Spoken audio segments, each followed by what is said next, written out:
আসসালামু আলাইকুম। এই গরমে এক গ্লাস পিওর ঠান্ডা জুস হলে মজা কিন্তু কম হয় না, দারুণ হয়। দারুণ এই সুন্দর রেসিপিটি কিভাবে করলাম সেটি কিন্তু আপনাদের সঙ্গে শেয়ার করব। গরমের সময় টেস্টি টেস্টি ফলের জুস, তাও আবার ড্রাগন ফলের জুস, খুবই মজা, খুবই টেস্টি। চলুন দেখে নেই এটি আমি কিভাবে করলাম। আমি প্রথমেই দুটি ড্রাগন ফল নিয়েছি। ড্রাগন ফল দুটোকে দেখুন একদম পাকা, মাত্রই গাছ থেকে তোলা। আমি ধুয়ে এটাকে ছিলে নিয়েছি এভাবে করে হাত দিলেই আসলে চোচাগুলো ছুলে ফেলা যায়। এটাকে কোনো চাকু বটি কিছু লাগে না। তারপর এটাকে আমি কেটে নেব। দেখুন এভাবে করে আমি চাকু দিয়ে এটাকে কেটে নিচ্ছি। এটা বটি দিয়েও কাটা যায়, চাকু দিয়েও কাটা যায়। তারপর আমি এটাকে ব্লেন্ড করে নেব।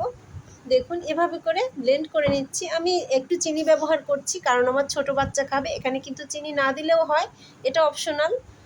ড্রাগন ফলটা এমনি মিষ্টি থাকে, চিনি না দিলেও ভালো হয়, ছোট বাচ্চা খাবে তার জন্য আমি চিনি দিয়েছি। তারপর আমি এটাকে ব্লেন্ড করে নিয়ে আমি ছাকনা দিয়ে ছেঁকে নিয়েছি।